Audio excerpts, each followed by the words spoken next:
A bit much of King Charles to demand he was not served foie gras nor out of season vegetables such as asparagus, particularly as salmon and asparagus fish cakes are still on the menu at the Pavilion Tea Room in Kensington Palace. I hope you are hungry, Your Majesty, because this piping hot hypocrisy is delicious. After dinner, Charles made a speech about the significance of Britain working with France to tackle climate change and honoring the asparagus season mere hours after Rishi Sunak announced he was putting the brakes on Britain's financially ruinous, not to say crazy, rush to net zero emissions. There was further embarrassment when, in a historic address to the French Parliament, the king called global warming an existential challenge and called for a sustainability agreement with France. Fine words, but after the British government U-turned on green targets, Charles must have been feeling very green indeed. And this was more than just unfortunate timing. It perfectly emphasized increasing royal irrelevance. And then, of course, there is Queen Camilla. What I am thinking is, do we really have to put the 76-year-old through all this torture? Camilla trundled through Paris like a woman expecting to face a guillotine at the end of every day. She looked terrified most of the time, and when she wasn't looking terrified, she was battling to keep her hat on, fighting to keep her hems down and avoiding being patronized by Madame Macron. The First Lady of France fussed with Camilla's evening cape on Wednesday, and then, unforgivably, made her play ping-pong during a cringe-worthy publicity event yesterday. Camilla does her best, of course she does, but she always has the air of someone who ponged her ping a very long time ago. Someone who would always rather be somewhere else, preferably at home, feet up, ciggy lit, dog on lap, stiff gin to hand, as she riffles through the latest issue of Horse and Hound. And if all that wasn't bad enough, Prince William in America was even worse. He was speaking in New York as the finalists were announced for his flagship environmental project, the Earthshot Prize. The prince appeared in front of an audience that included Bill Gates, UN climate envoy Mike Bloomberg, and former New Zealand Prime Minister Jacinda Ardern, or as I like to call them, people with nothing better to do. They certainly must have wished they were on an earthshot the hell out of there when William began speaking. I think if we remark on how pessimistic and doom and gloom everything is, even though there is a healthy dose of that needed, it doesn't provoke the reaction from us humans that we would like. He blithered. Honestly, who writes this banal guff for him? Then he went to inspect some oyster beds. Don't ask me why. My final royal snapshot of the week was the fright sight of Princesses Beatrice and Eugenie sprinting up the red carpet at a Vogue fashion event with the certitude of two women who know there is a free frock in it for them somewhere. Is this the shallows to which they have all sunk? I'm afraid so, and it has only been a year since the Queen died.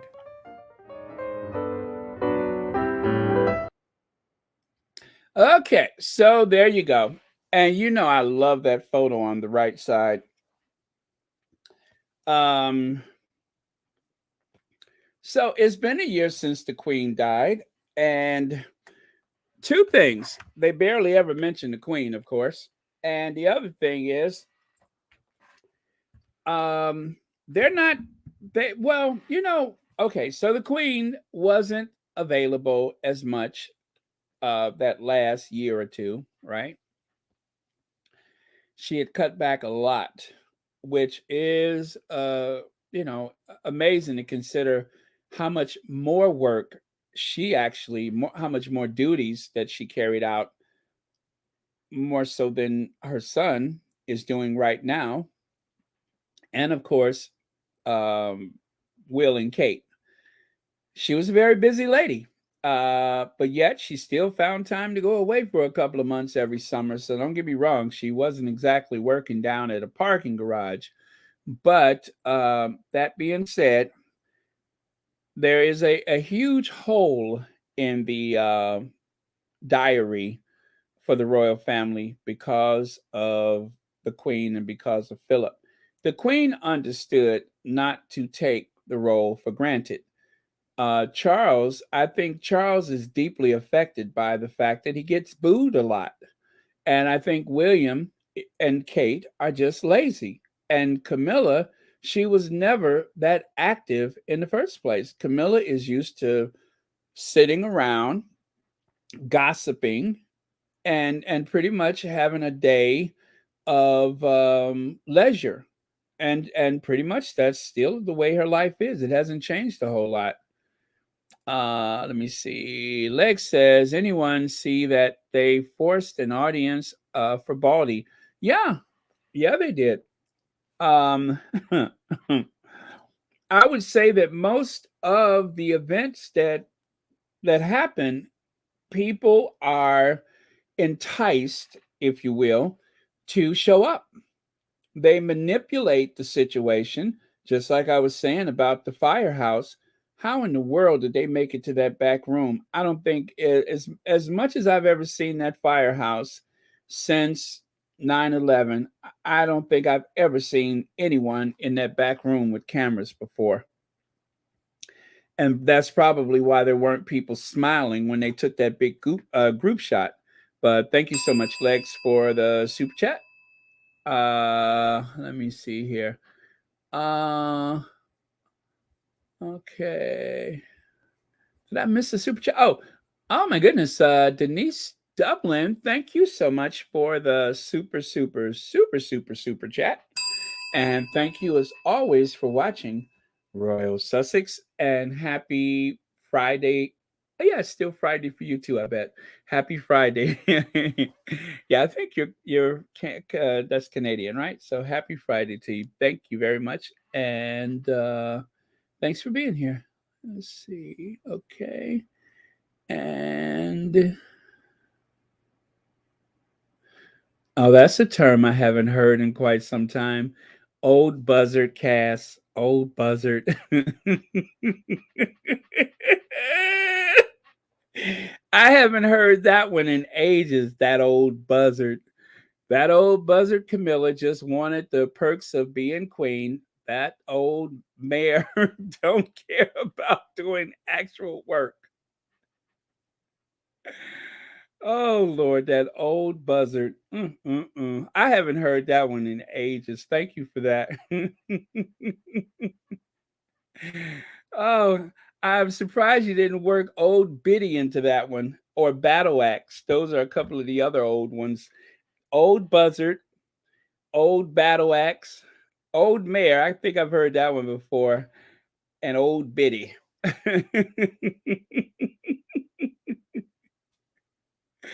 Oh, okay, okay. I'm going to ask you all this one. What is that famous term that they use for someone that's got really old, gnarly hands? What is that term that they use?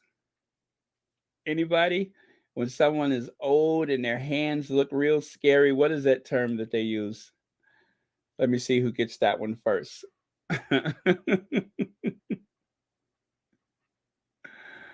Oh man. Old fart. Yes, that's another good one. Old fart. I love that one too. Old fart. That old fart.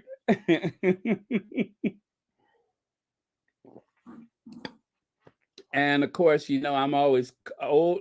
Is should that be crow? Is it that's supposed to be crow, right? Old crow. Okay, thank you. Gnarly. Well, that's a good one, but no, that's not the one I was looking for. Meat hooks. Get your meat hooks off of me. Yeah, when people have they're old and got those bony, scary hands, they call them meat hooks. Get those meat hooks off of me. God, I hope there's no kids watching right now. If you're a child and you're watching Royal Sussex, go to bed. Go to bed. This is grown folks talk.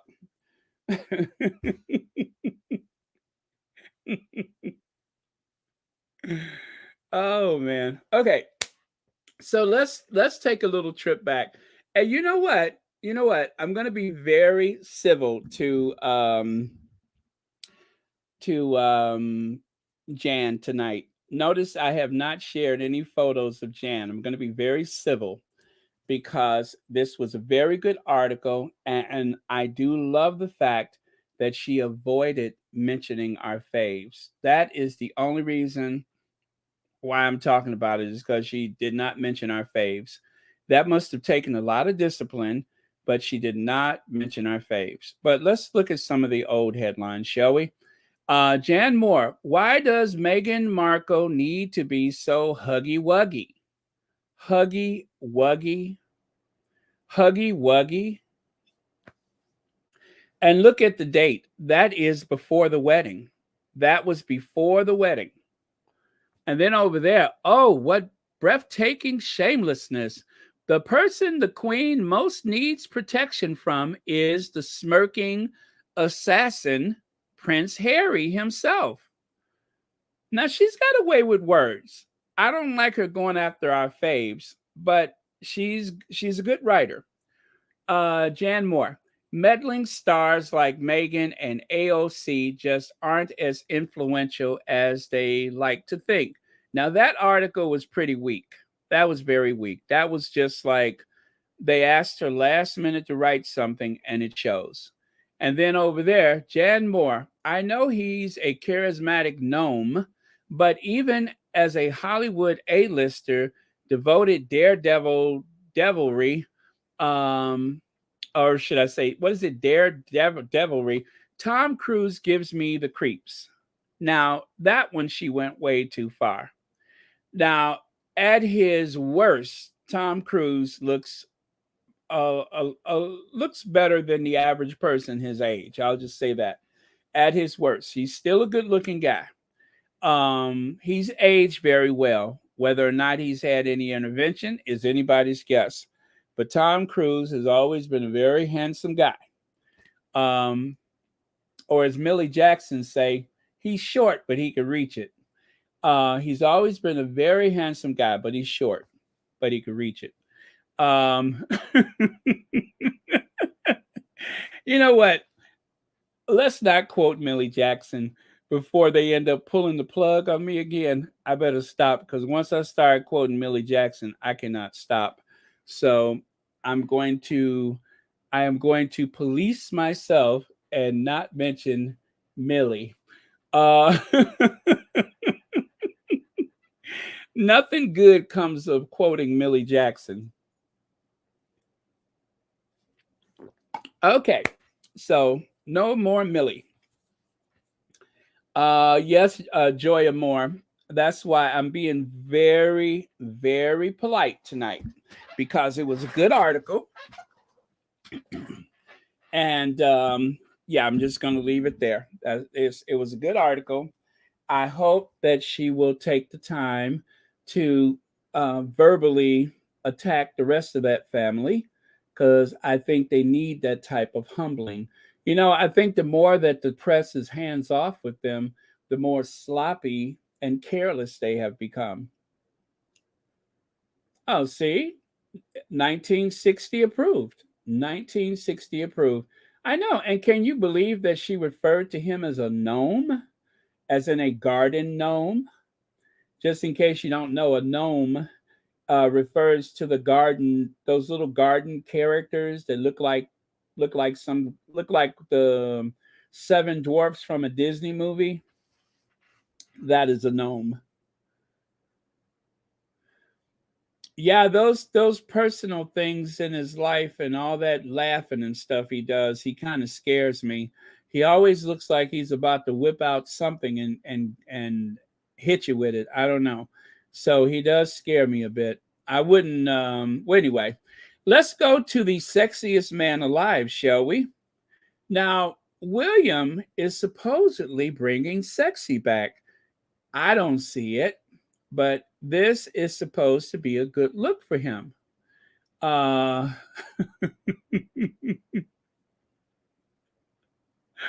you're welcome. This is supposed to be a good look for him. This is supposed. I think that he's supposed to be butch. I think that's what they're going for, is that butch look.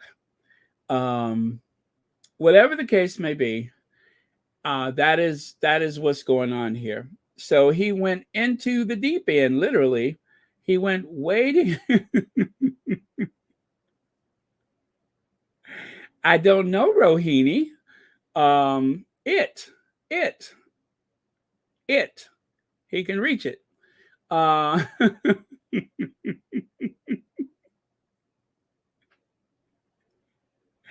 you have to listen to Millie Jackson. That's what you have to do, and all shall be revealed.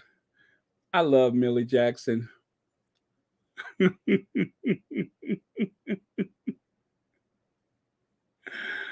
Oh, sexiest bald man. I that is a question. So he went into the water searching for oysters, and this is what Jan Moore was talking about. Don't ask me why. This seems like a very, very silly stunt.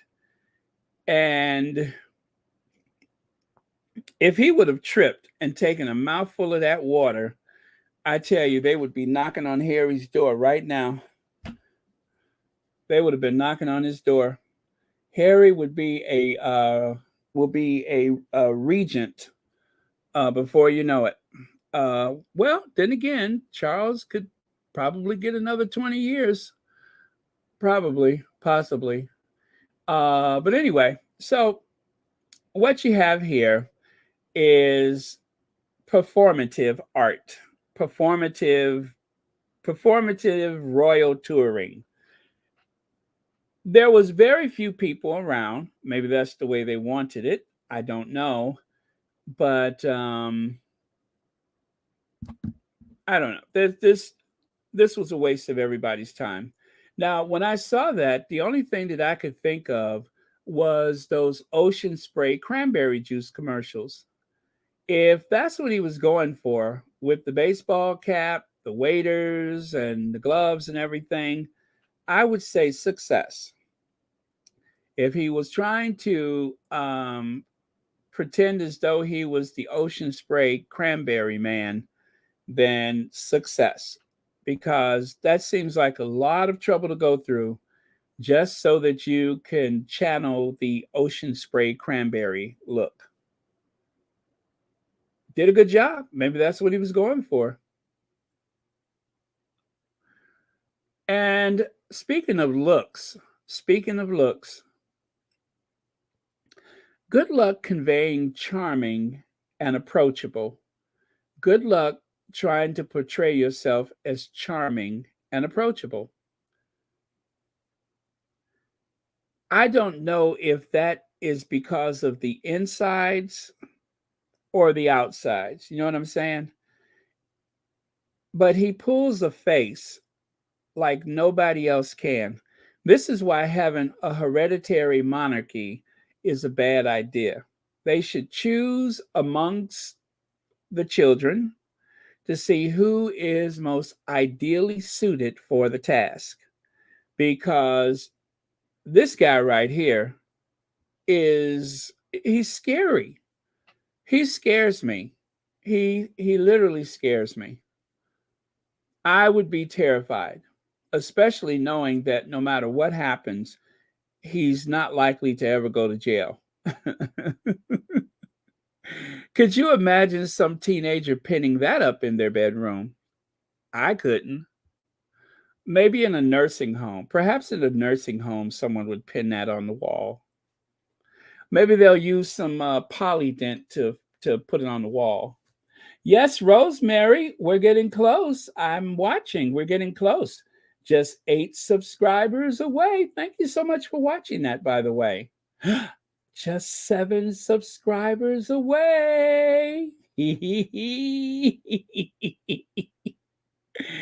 Just 7 subscribers away. Oh, I can't wait. It is going to be bliss. 39,000. Now, right here it says, I'm impatient with all of this. So, for my role, you guys provide the product, inspiration, and solution. My role is to get you as big, as fast, as scalable as possible, Prince William said. Wow, that's literary. He added, for now, we are keen to scale. I'm sorry, that's what I've been working on quite heavily is how do we scale things you're seeing today, because over 10 years, we're going to have a lot of solutions. Who wrote this? Donald Trump? If you take the optimism and the hope as given, when we do the solution, when we scale them up, how do we have the biggest change? God, he wrote that? Who wrote this?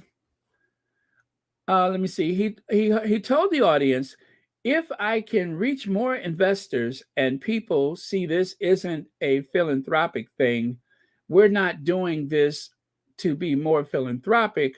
We're doing this because the vast majority of these solutions are commercially viable. What does he know about commercial anything? His money is inherited. Who wrote this? Do you know they said, now, I didn't watch it, but apparently this was the speech. This was the speech. This was the speech.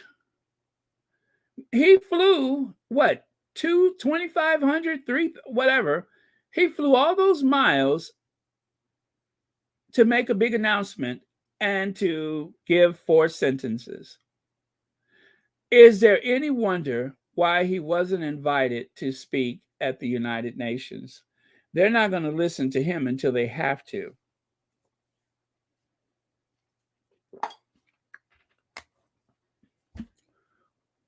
That looks like a child wrote it. This is like something that you write when you're trying to sell lemonade in front of your house. Wow. Now, anybody who thinks that there's anything exceptional about being the heir to the throne, I hope that we have disabused you of any notion of that at this point, because there is nothing exceptional about this guy. Nothing at all. 42 years old, is he? 41, 42? And he has nothing. No major projects, no successes, nothing.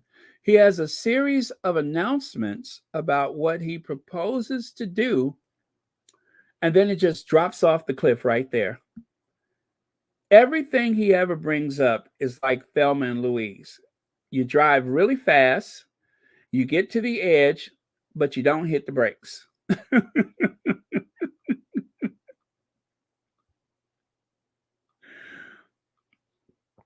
and yet, take a look at this. Harry did this. Harry did this. One of the many things that he's done in his life, all of that has brought him to this moment.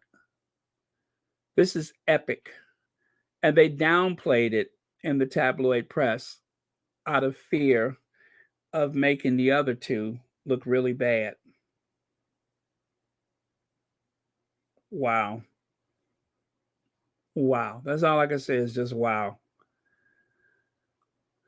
So, right here, thank you, Bill Clinton and Clinton Global Initiative, for making the space today to talk about the importance of food as the world's something chef, world's, it's not, well, what is WFP? Well, anyway, um, shared, we must treat food as a national security issue, centering food in every department and every major decision.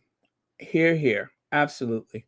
So those are real hardworking, self-made people sitting at that table who have little, if nothing, in common with William Mountbatten-Windsor. Little or nothing. Anyone who was scheduled or proposed to go and meet up with him. If you found something else better to do first, God love you. God love you. That's all I can say. And then right here, the Earthshot Prize Innovation Summit had a whopping 230 people watching. It's really sad that a lot of the stuff that they produce, the slick videos and stuff, they play to a very, very small audience. And yet they're spending so much money to put those things together.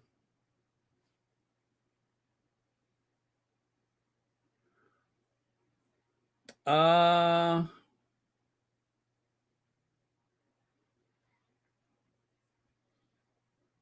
me see.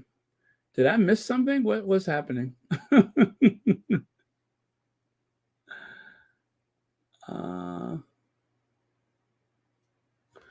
Oh, I should check my DM.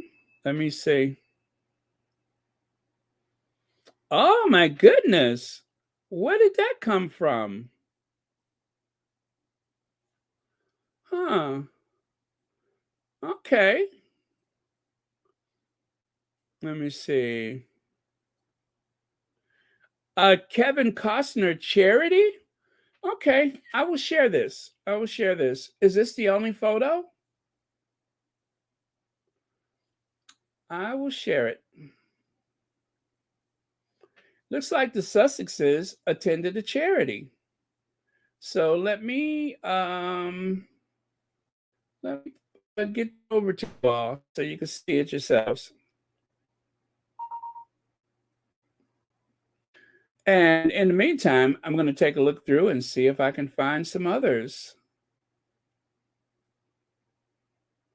Just to say I did. Oh, and by the way, I have a extra new, maybe you saw it already, but there's an extra new photo of Megan at the Beyonce concert. That was probably the last short that I uploaded. So maybe you've seen it, maybe you haven't, but that was the last short that I uploaded. Okay, so let me go to a reliable source and see if there's any more photos before. Well, you know what? In the meantime, let me just grab this one. Let me just grab this one so you all can see it. Why delay, right? So I'm going to get rid of the pig. I'm going to get rid of her. And I'm going to bring over the Duchess of Sussex.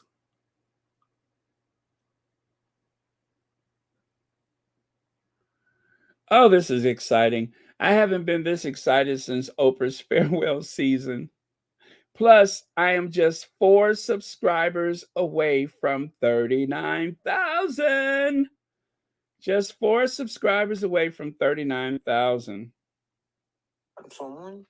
Uh-oh, I don't want to do that. Let me see. Oh, now it's taking a minute for this to load. Let me see. What malarkey is this?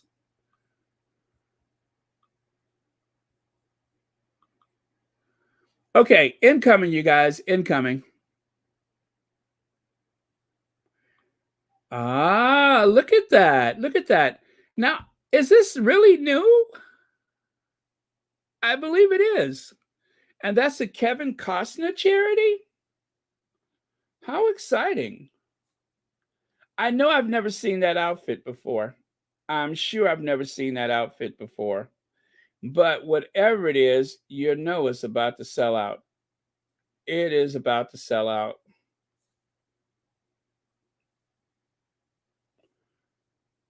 Okay.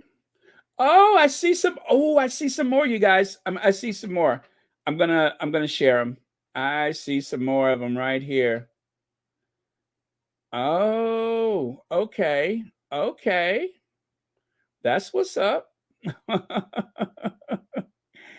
Isn't it bliss? Are we up? Oh, wow. Somebody's already identified the outfit. Okay. Okay. So for you kids that are not on the Twitter, Not to worry, because I'm going through right now and I'm finding everything available on the Twitter. You see there? Now, if I wasn't on so late, we would have missed this. It had to wait till tomorrow. Okay, so let me get another screen up here, and I will share those with you. This is exciting. I'm about to roll over to 39,000. There's some new photos of the Sussexes. Life is good. There's a video. Oh, well, I don't know if I could do that one because I'm already having enough trouble with copyrights. You know what I do is I wait and see if Anne does it. Anne is like the person that I let me stop because she might be waking up soon. But what I do is I wait and I let Anne do it because if there's going to be a copyright claim, I would rather she takes the hit. You know what I'm saying? Because I'm a gentleman, right? And of course, I would never discriminate against a woman and take the hit for them. So, me being the gentleman that I am, I stand back and say nothing instead of saying, "Oh, I don't think you should do that." I keep my mouth shut and I wait and see if you get a copyright strike, and then I do it because I'm a gentleman. And that's what gentlemen do. You stand back and do nothing. You put your hands in your pocket, you purse your lips really tight, and you say nothing, and you let the other person take the fall. And that is the best way to operate. That way, you haven't disrespected someone by assuming that they don't know what to do or that they are incapable. You know what I mean? So, and usually they thank you for it later. They usually thank you for it later. So, you don't know how many times in my life I've had someone say, Baron, thank you for watching the police cart me away. You're welcome.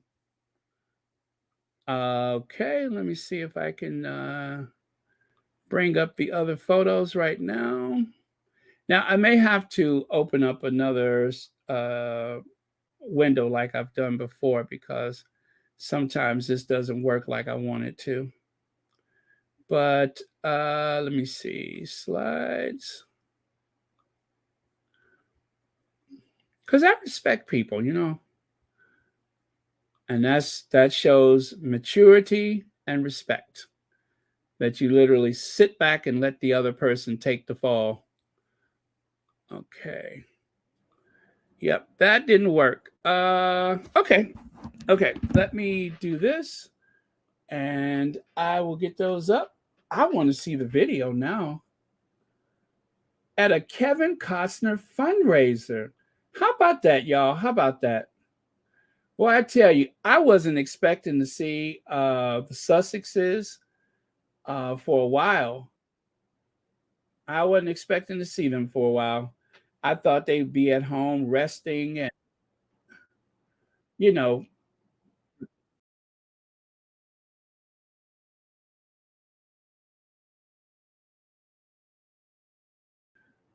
Okay, so not to worry, I'm back. I am.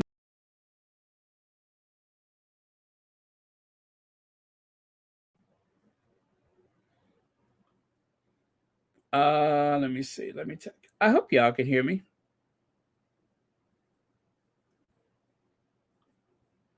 So take that away. They can't take that away from me. The way you wear your hat, the way you sip your tea, the memory of all that. No, no, they can't take that away from me.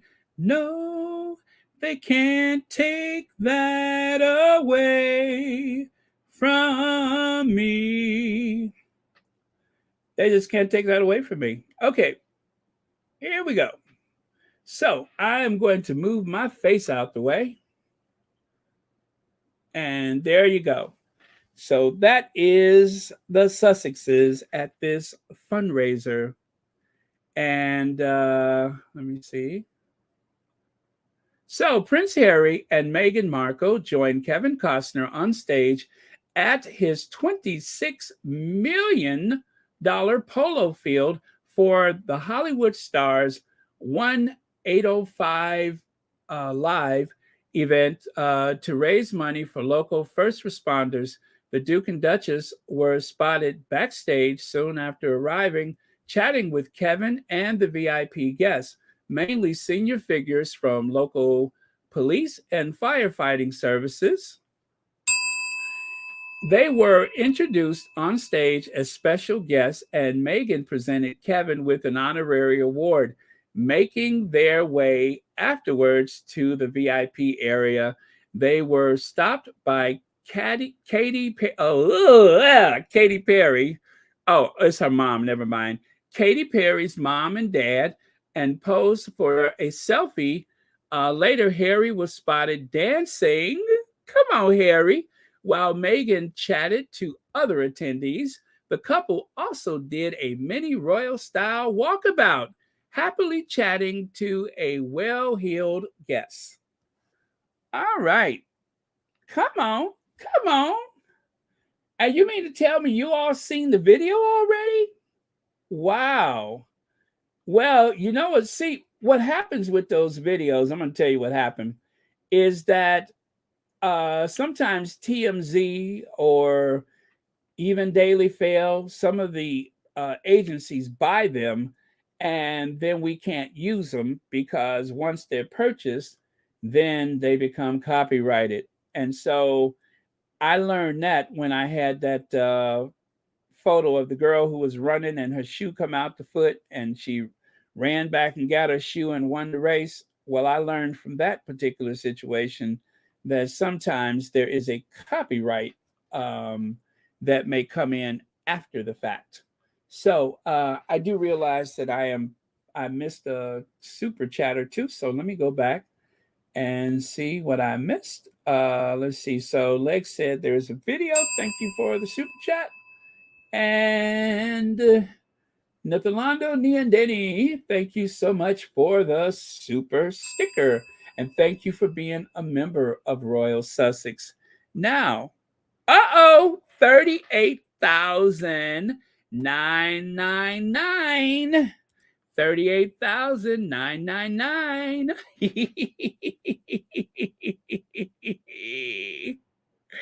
Come on, just one more subscriber. 38,009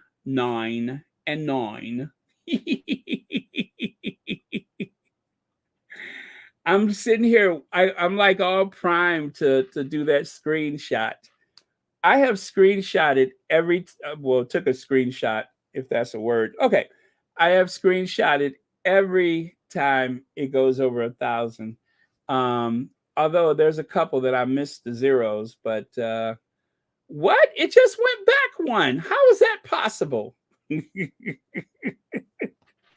Okay, you know what they say, a watch pot never boils. So I'm going to stop watching this pot. Okay, it just went back again. All right, come on. Just one more. Call or text somebody and say, hey, subscribe to Royal Sussex. Subscribe to. Oh, happy day. Oh, happy day. Okay, let's see. Did I miss anything? You know, it would be so funny. Oh, you know what? It skipped and went to 001. Oh well, that's okay. I got it. I got my screenshot, y'all. I got my screenshot. Now it's 002. It's 002. I am so happy. Yes, I am so happy. Oh, well, thank you all for going on this amazing ride with me. And Audrey Teschner, thank you for the super sticker. Yes, yes. All right, so that's enough of that. Let me close that screen out. Um, oh, thank you, Lydia Washington. Thank you. Oh, my computer is being very weird. I keep seeing that pinwheel. I'm doing too much at a time. Okay, there we go. So thank you, Audrey Teschner, and thank you, Lydia Washington, for the super chat and super sticker. So those are the new photos, y'all. Those are the new photos. And where does one find the video? I want to see the video right now.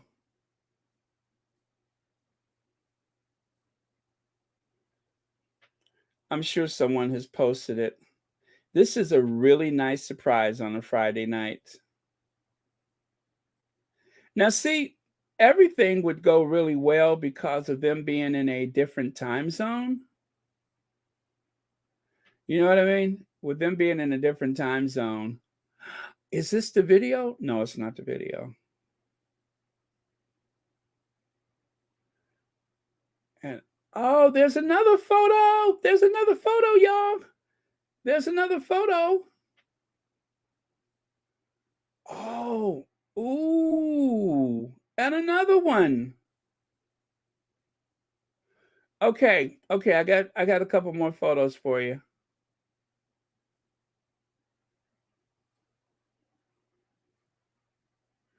Yes, yes.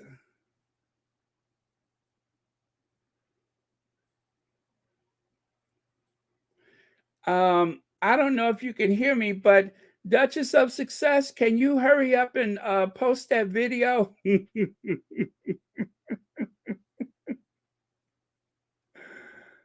So I can know if I can post it.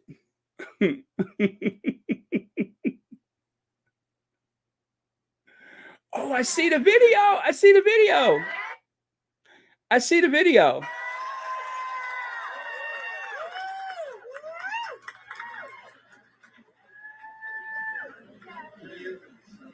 Yeah, I can share this one. Good afternoon, everyone. I get asked a lot by my friends who have no manners. Kev, what's this place cost? What's it worth? Oh, Oprah spoke? I can just simply tell you on a day like today, it's worth every penny. Can you guys hear it? You'd be here. We'd celebrate people you'll never maybe meet, the ones who are the first to rush in. And it's a place that I've had a lot of good luck in my life, and I've tried to not throw up a wall around it. So thank you for coming. Yeah, that was Kevin Costner right there. That was Kevin speaking. Oh, there's Oprah. There's Oprah. Quite an extraordinary man, Sam Dudley, and his service dog, Rhonda.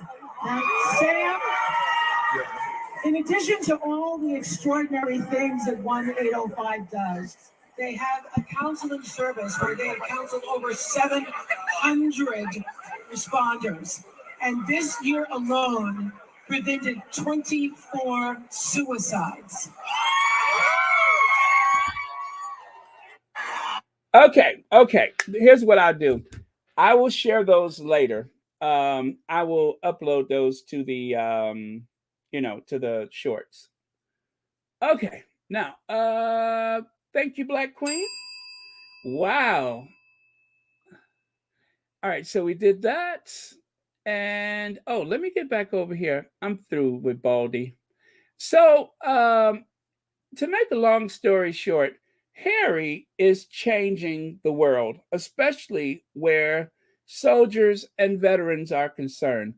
The way we consider the mental and physical health of the people that help us protect our democracy, our freedom, Our way of lives has definitely changed, not only because of Harry, of course, but because of a lot of people who have decided that it was time to recognize the pain and the suffering and such that happens long after the battle is over. So thank you, Harry, for your service, as the writer said at the end of that column. And thank you, everyone who has served. And of course, the families. That's the new thing, is increasingly we remember that it also involves the family. Sometimes families are stationed overseas with their loved one in the service. So, yeah, thank you. And this was Prince William's speech. Barely 4 sentences is what they said. No wonder he doesn't get invitations to speak at the United Nations. When we do the solution, when we do the solution, y'all know he has a college education, right? How does William plan to scale up the solution if William hasn't even given the whole prize money to all the Earth people winners? So that was the comment of the person who posted William's magnificent 4 sentences, where he said that, well, anyway, you heard it before, that very childlike speech he gave. Maybe, you know what? Maybe he thought he was going to do like Megan and just speak off the cuff.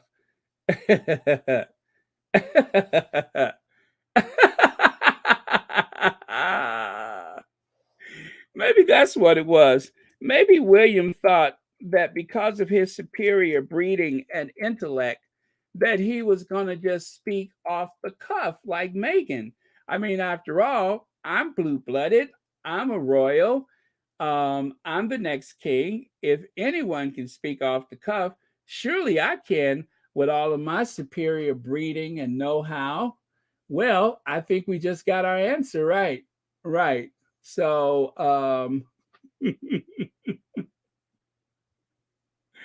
and the answer is not. As a matter of fact, I think this is the answer.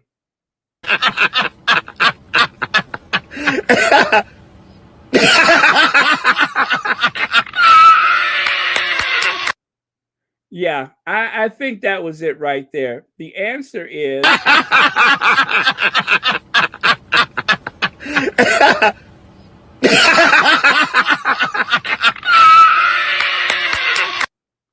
so. Um, it has been said that William decided to speak off the cuff, and as a result, he embarrassed himself terribly. I wonder what all of those learned, wealthy, hardworking people were thinking when they heard William give his speech about scaling up and scaling down and scaling fish and digging for oysters. I wonder exactly what they were thinking. They all probably just looked at each other and said,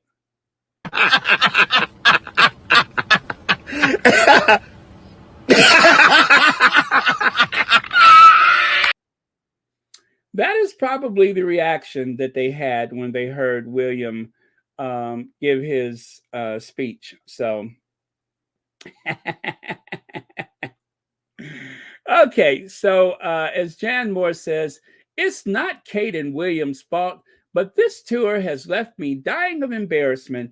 And if the Duchess's glue gun grin gets any more fixed, someone is going to have to chisel it off when she gets home. Now, I told you, Jan Moore has quite a mouth on her. And this was her reaction to the Royal tour, the Caribbean tour. She said that Kate had a glue gun grin on her face.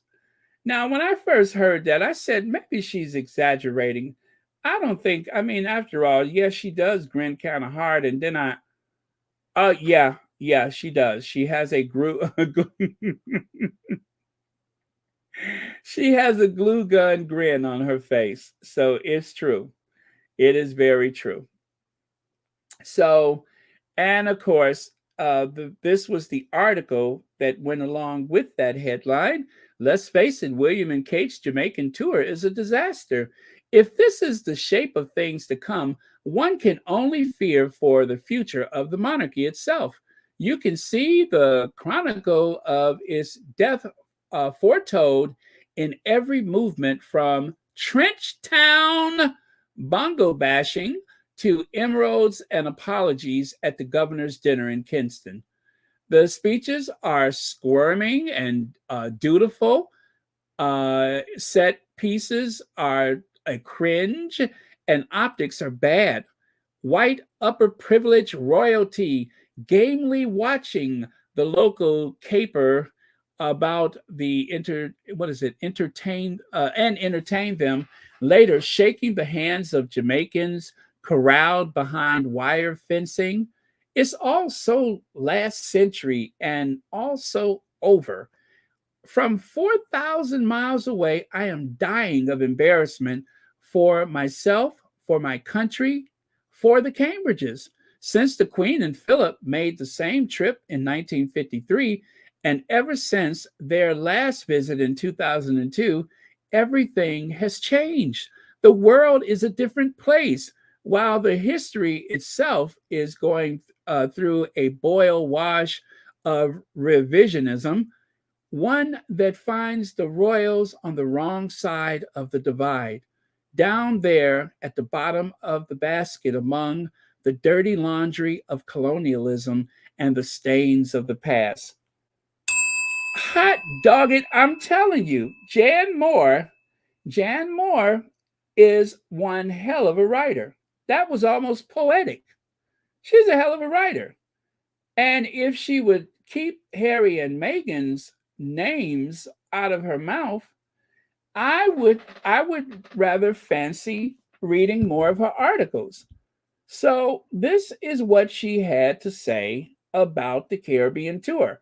I wanted to share that with you just to remind you that it's not the first time that she has laid into Willie, and let's hope it's not the last. That is very credible. It's very logical. It's cohesive, and it's enough to get people's attention.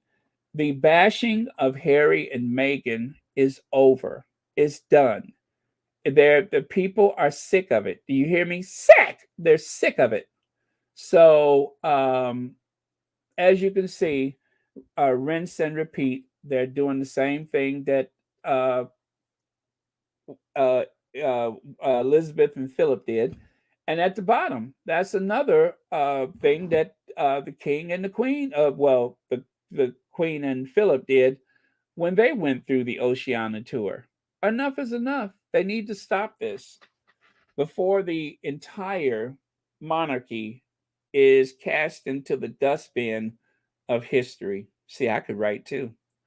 And with that, let me see. I'm going to catch up with your comments. Now, who has a birthday? Louise? Happy birthday, Louise, and many happy returns of the day. So let's celebrate 3 different things at once. Happy birthday to you. Happy 39,000 subscribers to me. And of course, Sussex videos. So let me see. Hello, Ivy here.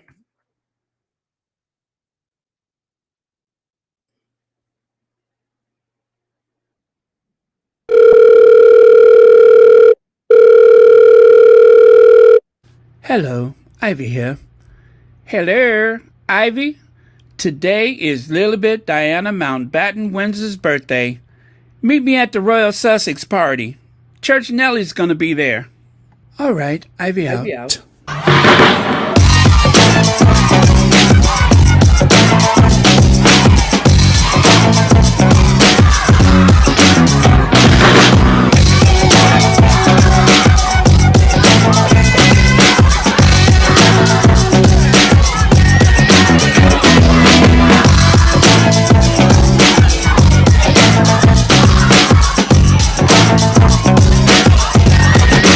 You know what? I have not come down from my high yet. As you know, I All righty then. So again, happy birthday. Happy 39,000 subscribers. And congratulations to Misan Harriman. Netflix to debut David oh boy, Aweletto, a short from British photographer Misan Harriman. Let's see, after rather, the debut short from photographer Misan Harriman, best known for his portraits of Meghan Markle and Prince Harry, the Duke and Duchess of Sussex to you, will debut on Netflix October 25th after screening at the London Film Festival. The Oscar qualified short stars David Oyelowo, and comes from a story by Harriman with a screenplay by writer John Julius Schwabach. The story follows Deo Auello, a Londoner who has to reconnect with himself and society after witnessing a devastating random attack in the capital. After is Harriman's The After is Harriman's first narrative film project. A self taught photographer, he is the first Black person to shoot the September cover of British Vogue. His photography work has also been featured in Vanity Fair, Harper's Bazaar, and The Telegraph. He is best known for his portraits of Meghan Markle and Prince Harry. His other projects include Angelina Jolie, Jay Z, Tom Cruise, Julia Roberts, Rihanna, Kate Blanchett, and Olivia Colman. In 2021, he was appointed chair of trustees at the South Bank Center.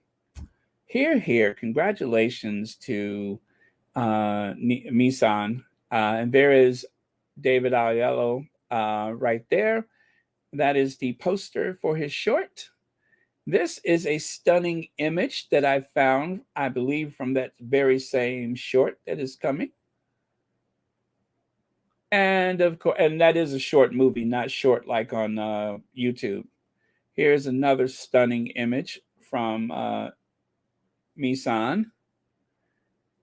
And of course, not this one. I just love this photo.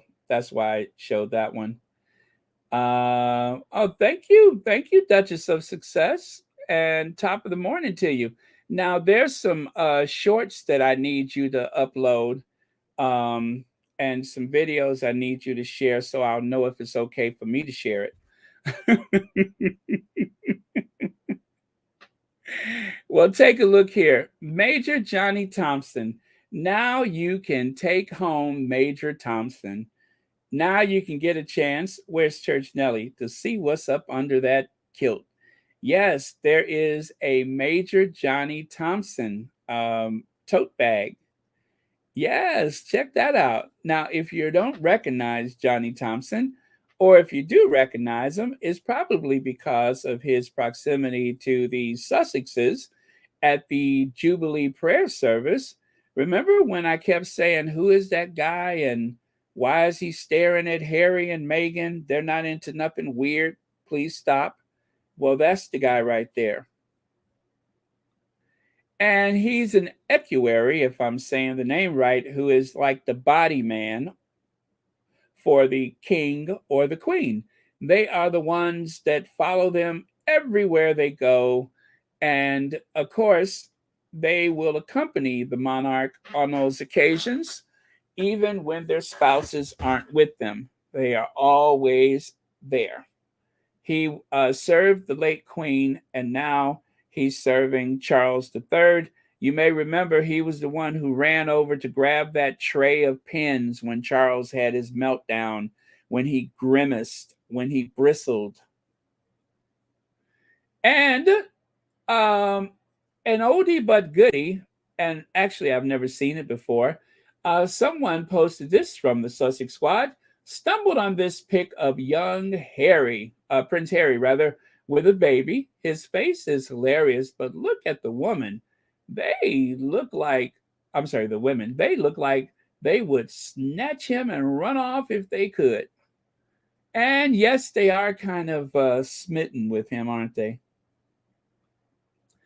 And congratulations to Suits. Suits has reached yet another milestone.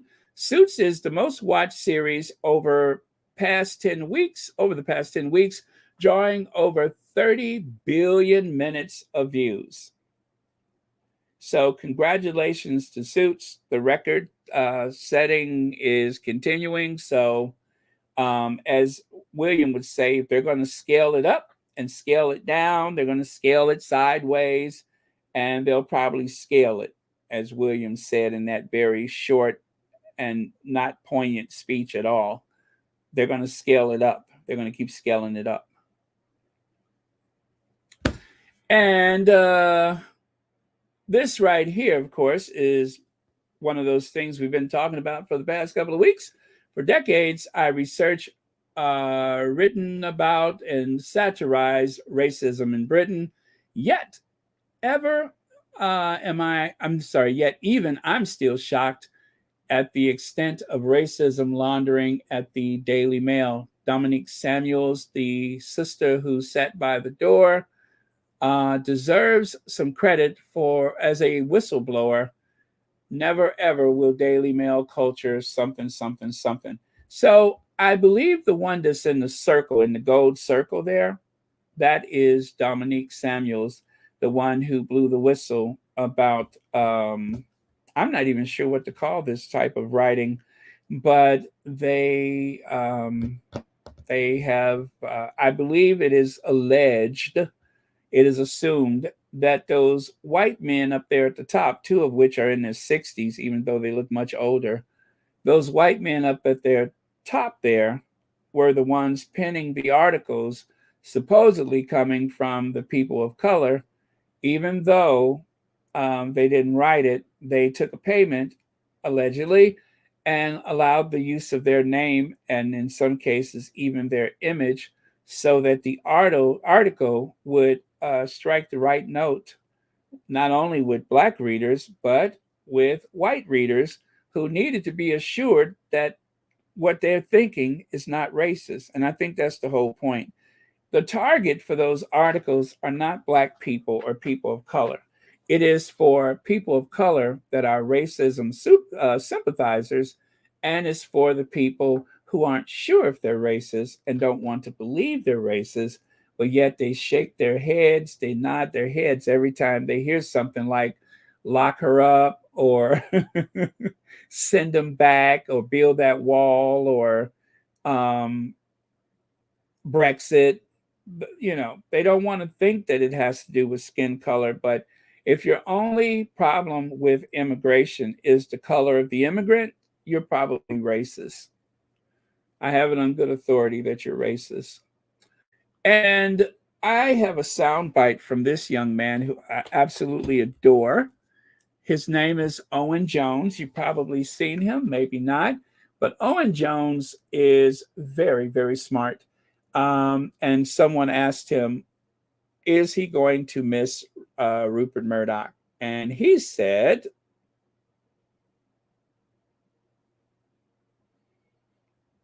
how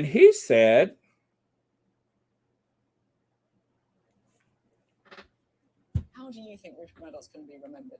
Well, Rupert Murdoch is the most poisonous individual of my lifetime.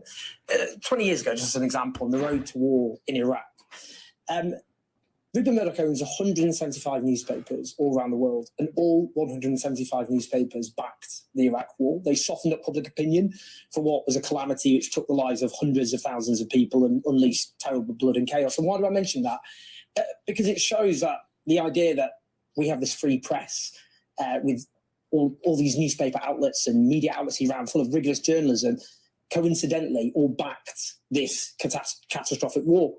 Many other examples, though, in the 1980s, when the bodies of hundreds of thousands of gay men were being ravaged by AIDS all over the world, his newspapers whipped up the most vile bigotry against gay men. If you think about the United States, we mentioned Fox News, their peddling of conspiratorial nonsense about the Obama administration, the Islamophobia, that paved the way for Donald Trump, who he spoke to every single week when he was president. Or if you think about the climate emergency, spreading climate denialism about what is an existential threat to human civilization, his attacks on migrants, refugees. So you're a big fan then, right? Huge fan. But I think it's really important we say this because this isn't just some media owner. This guy is a politician. He's a very, very powerful political figure who has, without being elected by a single person, had a huge disruptive and pernicious and poisonous impact in our democracy, Australian democracy, US democracy, and democracies all over the world. How do you think Rupert Murdoch's going to be? So there you go. He did not mince words. He said exactly how he felt, and I agree with him 100. It is true that the Rupert Murdoch of Fox News and News Corp and all that, Rupert Murdoch has had a horrendous impact on society. He has, in my opinion, destabilized governments with his brand of journalism. And because of that, we nearly lost our democracy here in the United States. There was finally someone who was crazy enough and evil enough that would be more than willing to use the most underhanded means available to hold on to power in the United States of America, something I thought I would never live to see. And yet there we were. And I blame this guy right here. I blame this guy.